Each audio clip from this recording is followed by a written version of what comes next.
85% of people have nature as screensaver on their phones or their laptop, and their dream vacation is to go to the other side of the world on a pristine beach or amazing forest. So how is it that people desire nature so much and yet they do so little to protect it? Kenya, President Ruto gave a speech where he said, look, we own the carbon sinks, we own the nature, but nature is not on our balance sheet. If we were putting nature on our balance sheet, the world would see how rich we are. I've come to realize, and the more you travel, the more you realize that our society is broken on so many fronts. People travel to escape. Welcome to the Climate Insiders podcast, where top climate thinkers, entrepreneurs, and investors share revolutionary ideas and insights. Tune in to learn from the visionaries shaping our sustainable future. Let's dive in. So I'm quoting you, Martin. 85% of people have nature as screensaver on their phones or their laptop, and their dream vacation is to go to the other side of the world on a pristine beach or amazing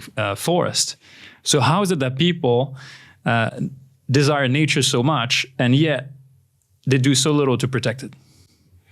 Isn't that interesting? Isn't that interesting how our intuitive sense of wealth is diverging so much from our economic sense of wealth? And we really have to ask ourselves, how do we get there?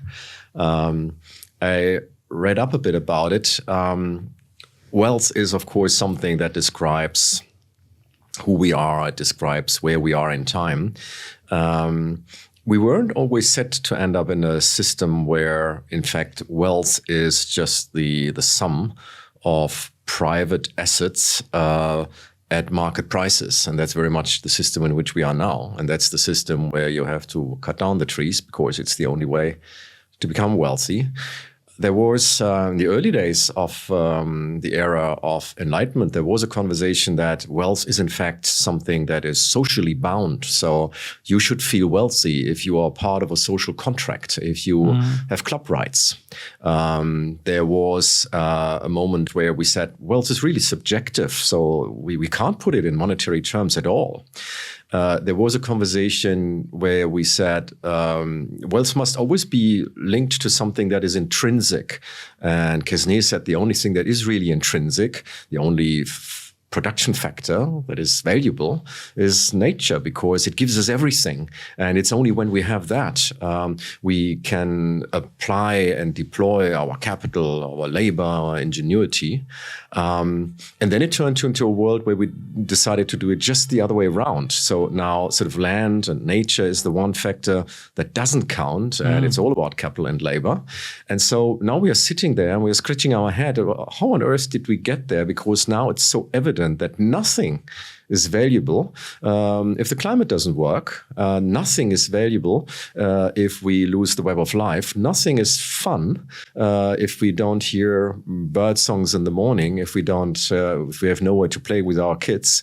Nothing is safe. Not our supply chains aren't, our infrastructure isn't. And unfortunately, we had to push it all the way to the edge to come back to that recognition that there isn't value in all of that. And now the question is sort of, is there a way to turn this capitalist system, which currently only works extractive, which currently only works tangible, to turn this into something regenerative and to something that works intangible? And we're not quite sure, really, which is a bad moment to be unsure, because the time is ticking. So how do we convince the masses that nature capital is equally as valuable as human capital? What are the elements in the journey that need to happen and to be put in place for the magic to take? I think the masses might, in fact, be easiest to convince.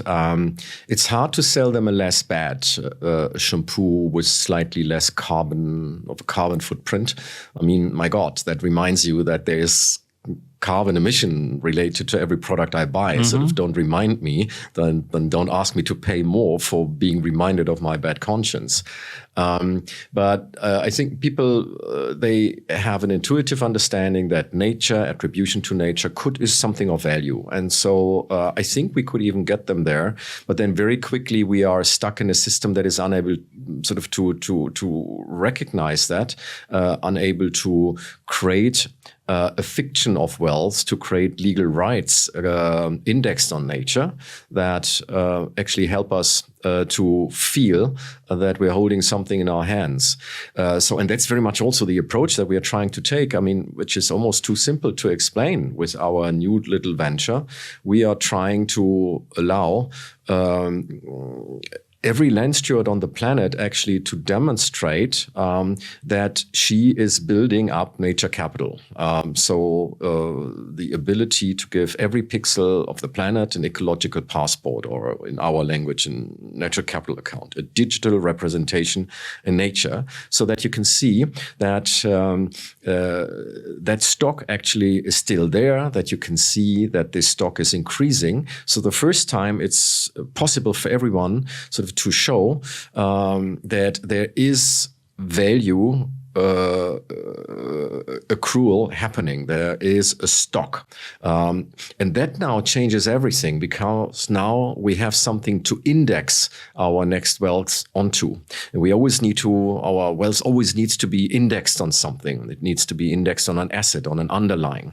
And a nature capital account is a wonderful underlying that you then, in the next step, then can take into a process of minting wealth, where you turn this into a contract that has value for you as a seller and a value for you as a buyer, because every time it is indexed. We still don't know whether mankind decides that they want to pick this up and to say, look, this is in fact, that's the next gold. But at least in the past, we had two reasons not to do it. A, we weren't able to, and B, we didn't want to. And perhaps the didn't want to is getting smaller in the way we are creating the possibility. And the good thing is already that that there are many places in the economy where the desire to know that nature is safe is already triggering a readiness to pay even today.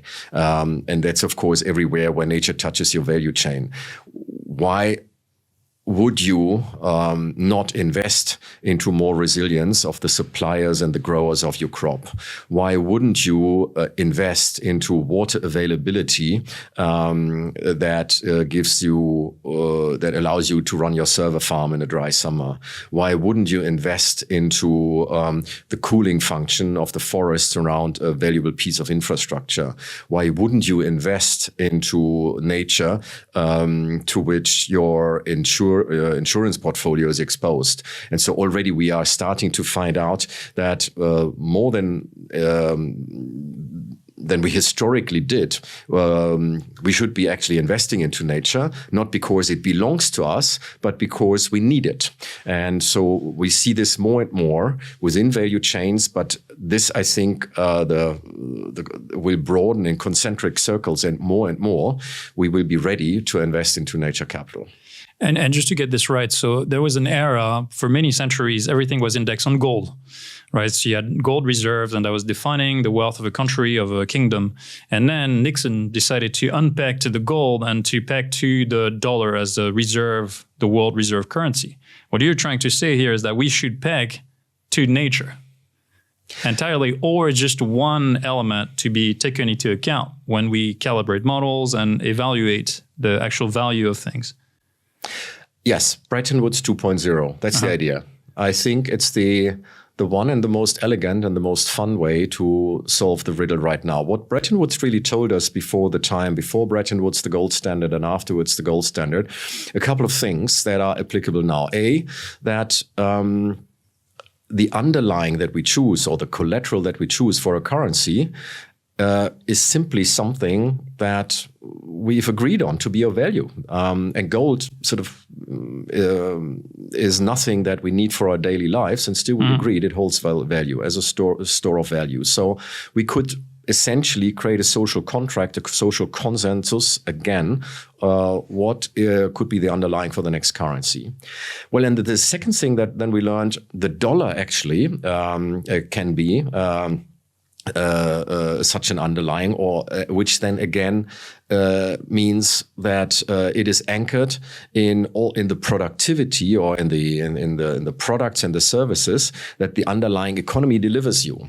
Now, and we are running all the stress tests for the central banks, and they're coming back saying, oh my God, nature is now the single biggest threat to the functioning of our economies. And that's why it's also the single biggest threat to the future of our currency or to the robustness of our currency.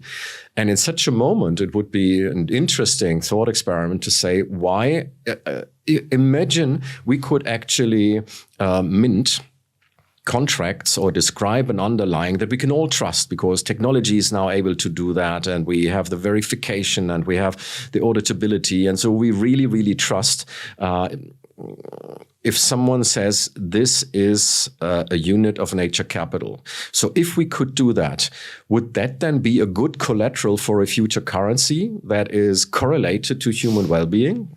The answer is too easy to give. I do have a few objections. So who is we? Is we the collective intelligence, the masses? Is it governments? Is it central banks? Is it the most powerful people on earth? And what would convince them to make a drastic change to the economy? Look, I think there were to get to a system that works better to the circumstances into which we got ourselves. It always takes many for the dance. I think currently the single biggest driver in the whole system is risk. Well, we are afraid of the risks they are mounting, and currently all the risks, they haven't arrived in our balance sheet yet. They haven't arrived in the market capitalization of our companies yet, and so more and more people are actually thinking, how can we take out risk out of the system, and so they would now, of course. And central banks are, for example, one player. I talked about it. If they ultimately were looking for ways to secure their currencies, then they would have to accept collateral that's based or backed by nature. And once they do that, then of course, because they are lending to the banks, then the banks would then also accept any kind of asset that is collateral by nature. And so we would have a reaction from the central banks down, but at the same time, and that's of course something that we are working on, sort of from every economic actor upwards, that is actually saying we can't afford not to hold a long position on positive nature outcomes, on nature capital. Isn't it sad that we're looking at it from a risk perspective? Instead of looking at the upside, we look at the downside risk protection. That kind of drives me nuts. I mean, there's an opportunity here to change paradigms and to make it so much more beautiful than what we've been living the last 200 years. And yet, if you talk to the biggest actors, the ones that are pulling the strings here, they're very much trying to cover their asses. You know, it's all about risk. Don't you think we need to address the problem in a different way, completely different angle? I think in the end, of course, but I think that the risk part might be a way into that world, is we have to recognize that nature capital, or that wealth is the sum of our capitals. It's productive and financial or produced in financial capital, but it's also social and human capital. And it's particularly this thing called natural capital, because that is actually what's pulling us under the waterline right now. Much of the growth that we've seen in the last 200 years has been borrowed by nature, and the nature bank is empty, and that's why for the first time we actually see nature degradation and global warming backfiring on our productivity, and even measured in conventional terms. And so that means can we please arrive in a society that says that wealth is not just the sum of priced goods and services produced in a year, but it's the stock at every time of the capitals. Now, it's the only way I can think actually getting ourselves out of the mess. But then how do you establish a system in which you actually want to increase those capitals, which we currently don't do? Sort of nature is the one piece of infrastructure. Nature is the one capital that has been declining all along, simply because we're not reinvesting. And what happens to infrastructure, or what happens to a capital stock that is not replenished? Of course, it is depreciating. Sort of we do that if it actually seen as a source of future benefits, and so that benefits can be by way of risk reduction, that benefits can be by way of providing productivity improvements, that can be by the way of just giving us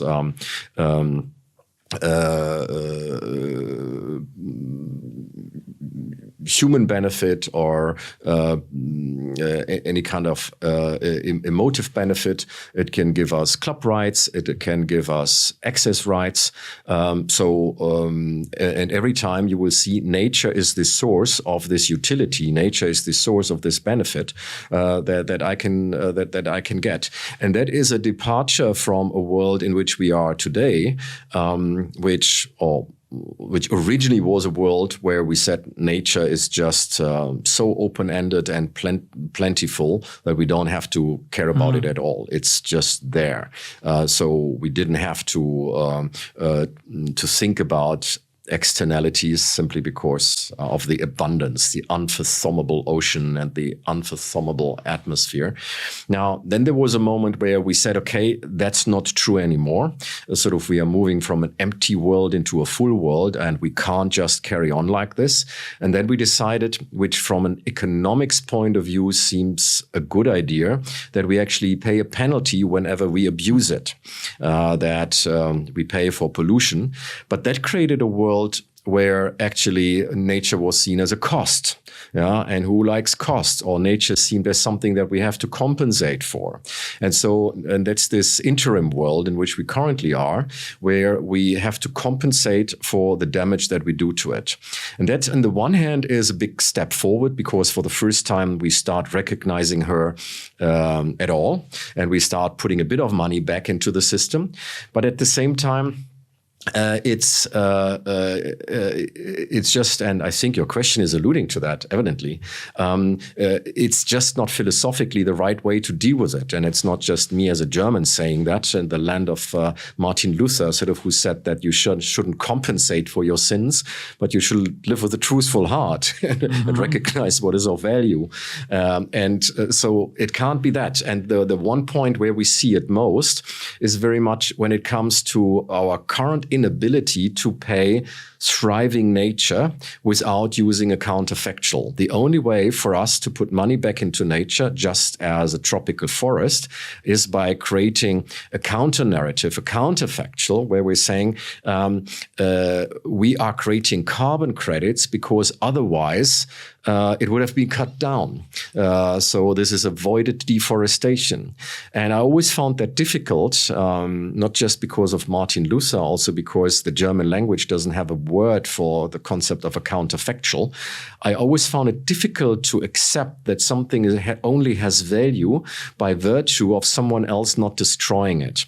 So I think going back to a notion where nature has value in its own right is a capital that is providing for us, and therefore it deserves to be maintained in the way we are prepared to pay for the maintenance of any other capital. We are reinvesting into our infrastructure. We are paying interests to financial capital.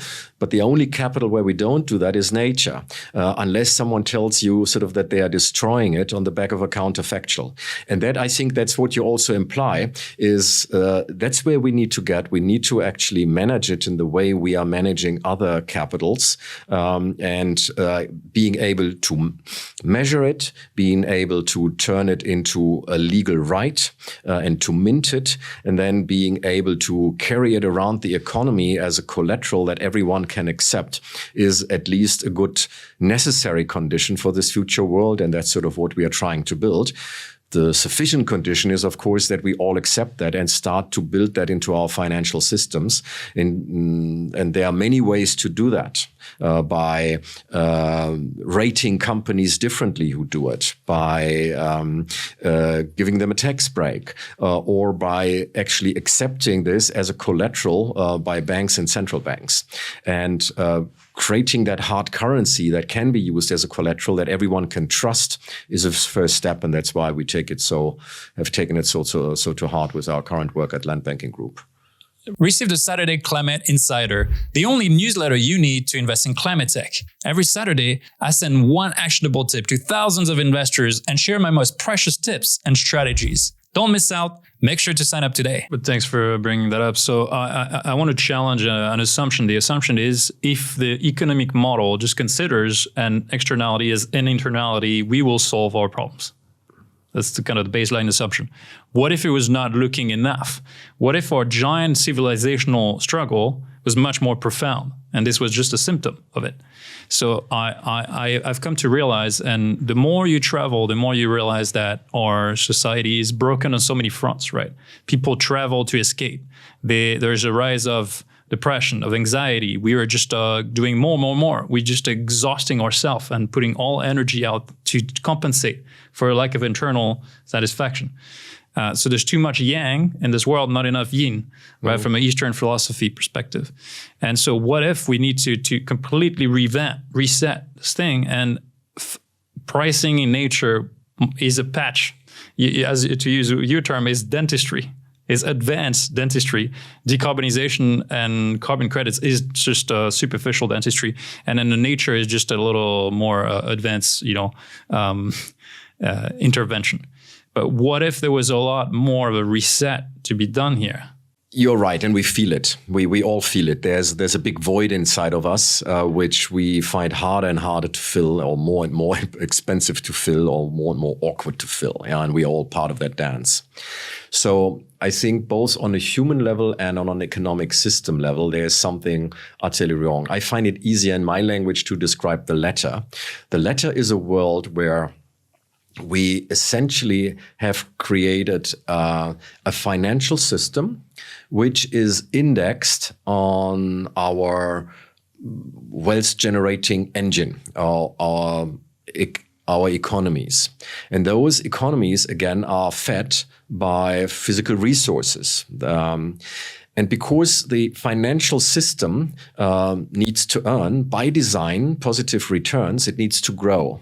And given that it is indexed back on our real economy, we are forcing our physical economy to exponentiate as well. And that is inconsistent with planetary boundaries. That is inconsistent with our biosphere. And that's why our current model, in fact, our current version of wealth is indexed of a system that may drive us to extinction. And so the only way to get out of that is not by doing a bit of compensation to the right or the left. The only way to get out of that is not to index it anymore on the values that we extracted from nature, but the values that sit in nature, or that sit in our social, human, and natural systems. The stocks that we are building, so that it's the only way to grow. It's the only way to heal. And it's the only way to reconcile that deep notion, and now I'm getting back to the human side of it, that we are not getting bigger or richer at a moment where where the biosphere is shrinking. So we find it harder and harder to, in our hearts, in our minds, in our souls, to accept that as real wealth. And so far, nature was generous enough to actually, and resilient enough actually to dampen that effect, so that we got away with a good feeling, getting rich, getting wealthy, despite of nature decline. But now, for the first time, we are confronted with real trade-offs, and we feel uncomfortable with that trade-off. Not everyone, you can get yourself deeper and deeper drunk in that consumerist model. But I think we need to index our notion of wealth on the capitals, on natural capital. Can we avoid that extinction? I think it's at least a logically coherent model to avoid that extinction. It is consistent with the biosphere because we are incentivized to reinvest into abundance. It's, by the way, even consistent with some economic paradigms that we want to see growth. It is even consistent also with the idea that we want to have markets where individuals can exchange value. I think it is, if we were serious about it, even a way to give good old capitalism a second chance, but this time round being indexed on something entirely different.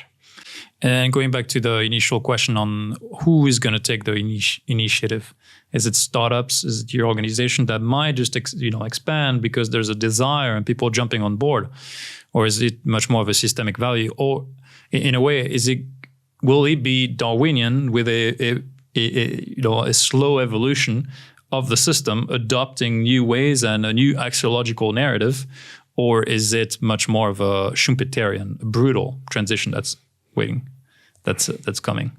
I think this is the first revolution that will happen in the most boring corner of society, which is accountants. Because I think what they have the power to do, and increasingly the instruments to do, and increasingly the reasoning to do, is actually to turn nature from a cost, which is our enemy, to a piece of wealth with our friend. And it all comes through this slogan, putting nature on the balance sheet, which sounds very technical, but that's a paradigmatic moment where we actually change our attitude to nature. We turn it to this thing that we need, that we want, that we are proud of, that we want to be connected to, that we want to have more of, that we want to have a long position into. And away from the idea that it's this thing that we can't afford in a tough year, and that we should all grow up and do real politics in Brussels now and let go of all the green stuff. I think it's the only way out of that. Now, look, it's of course slightly oversimplified, but I'm trying to make a point here. It's oversimplified to the extent that, of course, such a big philosophical shift is in a way an Enlightenment 2.0, because we have to revisit all the premises that have been driving us since the early days of Enlightenment, and we have to reinvent a model that works for the full world, like Ernst Ulrich von Weizsäcker said. And of course, that is an act of systemic change, and everyone has to do hers. And so you have to make sure that the science community is pulling along, that the consumers are pulling along, the electorates are pulling along. We need the enlightened politicians. We need the enlightened central banker. All of that needs to come together, and everyone needs to gather confidence out of what out of everyone else on the dance floor.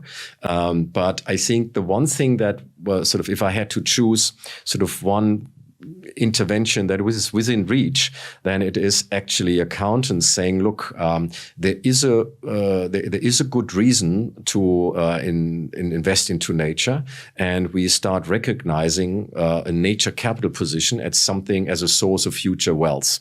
And that would change a lot, because that's the language we all understood and we got used to. Now you have to recognize that talking about balance sheet and accountants is not exactly the most inspiring part of the narrative. How do you, in layman's terms, how do you even educate the children? So all the army, the millions of people that want to take action, they're desperate, right, to jump on board a new ship, a new narrative. What do you tell them? You tell them you're gonna have to wait for the accountants to price that in, or? And I believe you're a father of 6. So what do you tell them at night? I read them from accounting books. What else should I do? So German of you. Look, I mean, how did we get ourselves into a part of our history and into a moment of our conversation where we need the accountants to save us? Wow. We're really at the edge. But I hope you get my point. Look, I mean, already we are making these decisions. There is is everything that you see in society right now simply being driven by a monotonous utility curve where that is driven by where money is on the y-axis? No. Is that how the young generation is planning their careers? Clearly not. You clearly haven't organized your career along those lines. Otherwise, we wouldn't have this conversation. It's the way in which investors act. They seem to want. They also want other kinds of returns, which don't come just in money terms. It's the way in which the global youth actually seems to have, irrespective of what region they come from, an agreement of how these topics matter. And so I think there is this whole movement that people actually say, I want time back for my family and for my community engagement, and I'm prepared to let go of income. So because they've created a new exchange rate between intangibles and tangibles, or monetary and non-monetary, and natural and commercial values. And so I think we will see much more of that. And then the markets will have to follow. However, I still think that there are a couple of immediate strategic intervention points that we can pull now, where all of a sudden people see that treating Mother Nature differently is just good economics, just good business in a world of insurability, in a world where we can't manage our risks anymore, in a world where it's harder and harder and more costly to excite the marginal consumer. And so let's take advantage of that. I would love to believe you. And yet I'm found every day to see that struggle of narrative. You just have to hang out on social media, YouTube, LinkedIn, anywhere, to realize that the battle of stories is hard. And we live in a bit of a bubble, especially in Europe, but particularly in Berlin or in areas where there's a great climate consciousness. The truth is the narrative is very different in Asia or in the US, for example, where it is harder. Well, we need to make more money. It is getting harder, more competitive. Well, we need to climb to the top even harder, right? Even quicker. So there's a get rich quick. There's how to get to become a millionaire, how to get the kind of insurance or the kind of security or the kind of safety services so that you protect yourself from the danger perceived out there. And I see a rising narrative like this that's alienating people and not initially bringing them together. And I don't know which narrative is winning today. You just have to look at the political scene, right? There's actually a rise of the fear. And there's actually more people embracing that narrative and trying to offer services or solutions than I just don't know where the gauge is, right? Where we are in terms of who's winning. It is particularly true in Europe, where our media is abstracting that narrative from the mainstream. And so we feel that we are all on board that new narrative, but the fact is it is not settled. And it is even more true in a period of uncertainty, where then you have a lot of truth sayers or spokesperson of new movement that are kind of battling each other's ideas. It's true. So you need to tell me whether I should now bring my optimistic self or my pessimistic self into this conversation.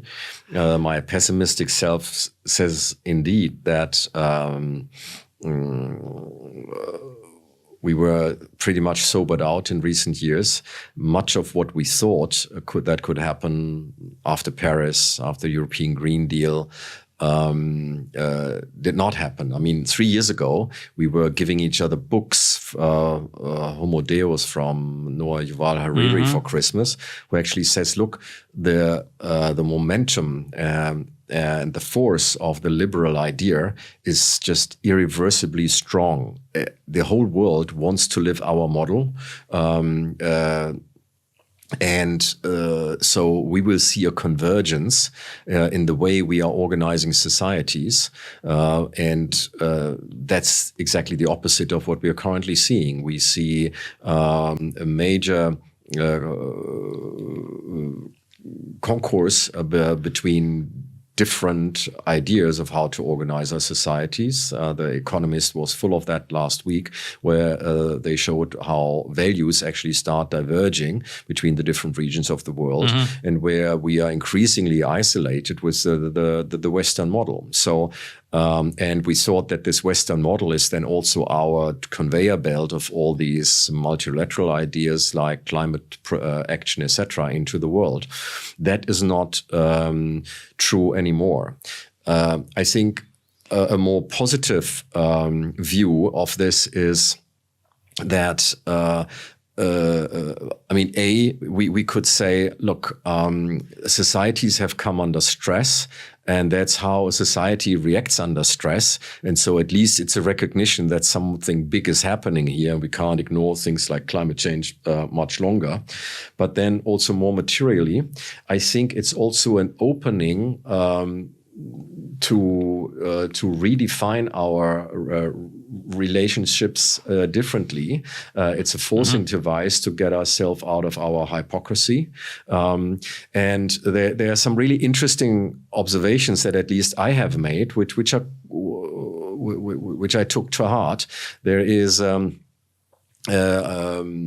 country called Namibia, where I've spent lots of time as a geologist in one of my former lives, which now has decided, look, we could be the Saudi Arabia of the green energy age, because we have the solar gradients and the wind gradients, and we have space. And so why not turn ourselves into one of the major hubs and producers for green hydrogen, for example? It would make us the first net zero country in Africa. It would allow us to export green power. It would allow us to export green minerals. It would allow us then also to export all the ammonia that we need for our industrial decarbonization in the global north.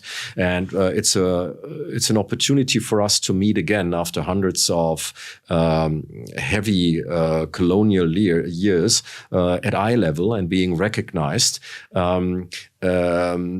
So they've essentially opened the door for us to completely reset our relationship. In Kenya, President Ruto gave a speech where he said, look, we own the carbon sinks, we own the nature, but nature is not on our balance sheet, sort of back to the boring accountants. If we were putting nature on our balance sheet, the world would see how rich we are. And you could see it in his body language, how he was sort of standing upright and say, look, there is something we have to offer. We are bringing something to the world. Or if you even go to Dubai, where or to the Emirates, where the last climate summit took place, you could actually see a great readiness even to give up some oil. And we can have a long discussion to what degree COP28 really was a progress or not, that we want to transition away from fossil fuels.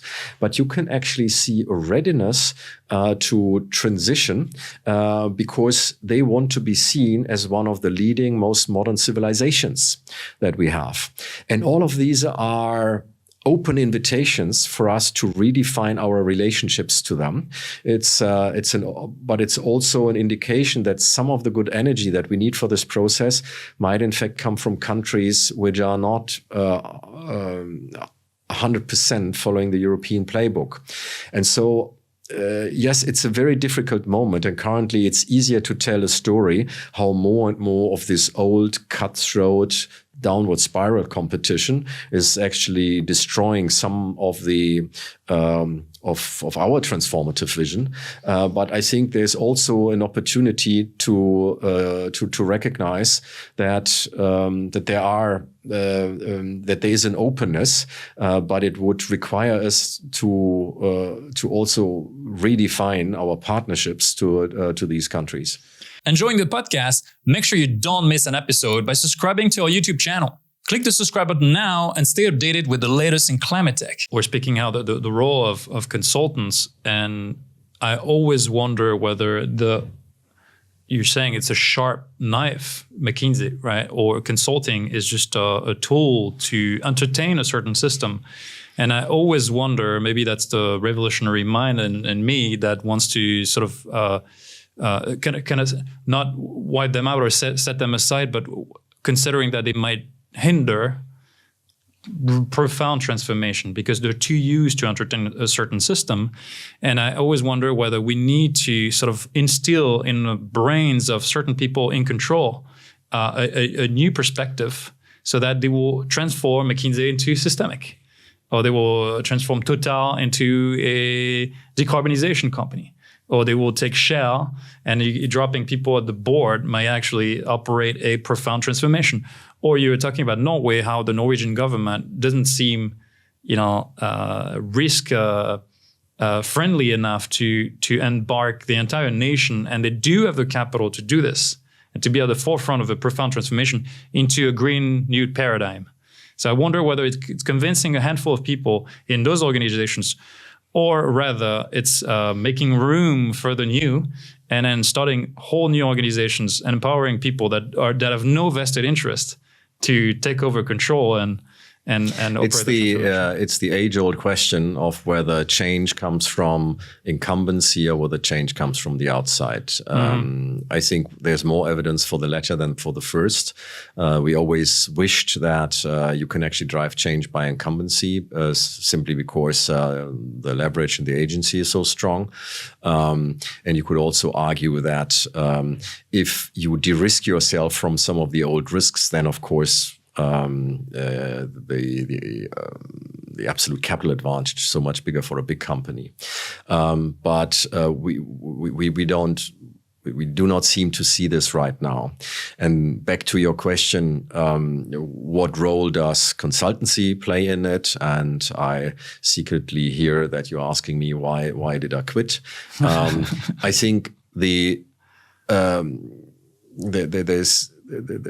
two ways to look at that. The one way is it's a gift from heaven because this whole transformation is exactly the kind of stuff that consultants like. And so they have a reason to drive the transformation. And to some extent, we saw that. They've made huge commitments and they're still trying to convince their client that decarbonization is worthwhile.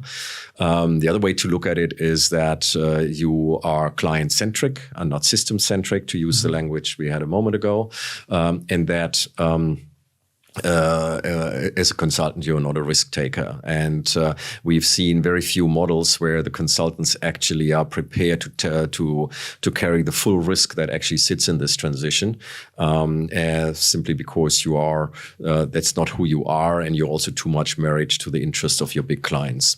And so it's anything in between. In the end, it's like, for all of us, we are not good or bad people. We are not good or bad consultancies by being a person or by being a consultancy, but by the decisions that we make. And I think they could make themselves a wonderful accelerator and multiplier, but then you have to do it consistently, and you have to put yourselves on the side of the new game, and you have to take a position, and you can't earn from the old world and the new world. You have to make yourself part of the new world and pay the price for giving up the old world. It's always the chicken or the egg, where we could start 100 SYSTEMIQ and hire all the McKinsey consultants, offer them a new paradigm, and they would jump on board. But you need the customers that pay for the projects, right? And so do we like projects? Do we like the customers? Or do we like the SYSTEMIQ, the companies that are changing that mission, that paradigm, and then saying we're only going to do this kind of projects that are better for the world, more green? Look, when we started SYSTEMIQ, and we have been growing like hell for years and years and years, that wasn't so difficult because we didn't have to be everyone's friend. At McKinsey, you have a level of penetration, and as any big service or professional service companies, there you want to look good in the eyes of many. And in SYSTEMIQ, we could just go rogue, and that was much easier because we were small enough to find enough friends who actually liked also this approach, that mindset. Some of us some of them called us sustainability natives, sort of because they've seen that why we do it, where we come from. But still, I think, so that's part of the explanation. The other part of the explanation is that we've tried to the best of our abilities, and no one is perfect, actually to stick to this idea, the system is the client. It is a very interesting conversation here because it is a recurring topic. I see Generation Z and Alpha now coming to me and going to those events and applying for jobs. And always the first kind of triggering conversation is, all right, we want it. Like, give us a job, show us the direction. I'm hungry. I want to make a change. And then they get disillusioned because they go into the workforce and realize actually it's not set up for driving enormous change. And that disillusion is heartbreaking. And money is not the biggest driver. People need to understand that. Hopefully your ex-McKinsey colleagues have figured that out. Something that I'd really like to, sort of something that goes very deep with me. We have been this golden generation that got all the dividends. We got the peace dividend, we got the globalization dividend, the mobility dividend, the health dividend, the climate dividend, because climate buffered all our extravaganza, and we got it all. Yeah, and I wished this sense of that we had less of a sense of entitlement out there, that we deserve this because we've worked so hard or we've studied so hard, but that we actually think this has been perhaps the single biggest gift that any generation of our species has been given, and that also translates a little bit into an obligation to pay back. And everyone needs to find the way to pay back, and it's not just money; it's also the preparedness actually to take some risk and to do something that is uncomfortable. And sitting in a corner office is more comfortable than actually trying to bring a new idea to fly. And that's at least sort of my humble attempt. And one last question, because we've talked at a systemic level, and I see the global chessboard shifting, where Europe used to play a central role, and we see that it's evolving. An emerging player that I didn't see, and many of us didn't see emerging so rapidly, is the Middle East. There's a ton of wealth, that is now being pumped or invested somehow. Where do you see them going? The problem with the Middle East is that they became the rich kid, in the block too quick, and they're not really aware of the impact on the global chessboard. Do you see their role evolving, playing a dominant role in the future, or it's just a quick and vanish episode? I have worked a lot in the Middle East, but still I am in no good position to cast any judgment or to claim any deeper understanding of the Middle East's ambition. COP28 was interesting. Mm-hmm. I mean, it was airy in a way. There we were in one of the most expensive hotels of the world, having a dinner conversation, a dinner session, looking down at this fanciful apex of the oil age, and wondering sort of, is this the right place for this conversation? But at the same time, it occurred to me, it's a culture that actually has a sense of possibility and doability, which we've lost a bit on the way. Mm-hmm. We've got a lot of learned helplessness lately. And that is a good starting point if you have to change a lot. And then it's a very proud civilization, which has deep down underneath the oil economy, has in fact a couple of roots that might be quite helpful also to manage what we have ahead of ourselves. And I increasingly see very serious attempts to drive the climate agenda, to drive the nature agenda, to play a meaningful role as an intermediary in political conflict, and to be seen as a region that is bringing some stability to this world. And and clearly, this attempt to convert away from a fossil based economy and use the capital, use the infrastructure for the next economy. Nowhere else can you see that as real as there. So I think we don't know exactly where this is going, but I can absolutely see a future where a good part of the change energy that we need, the capital that we need, the leadership that we lead is coming from that region. Well, I could carry on for hours. Thank you so much for this super insightful conversation. It's been a delight. I will continue following your journey, and maybe eventually in a couple of years we'll do a round 2 and see how things have turned out on the nature capital side. Oh my God. Johan, thank you. Ready to make a substantial impact on our planet's future? Join the Climate Insiders community today. We are a group of investors committed to supporting bold, moonshot startups that are tackling climate change head on. Become a part of a new generation of climate investors and help us create a sustainable future. Visit climateinsiders.com to join now.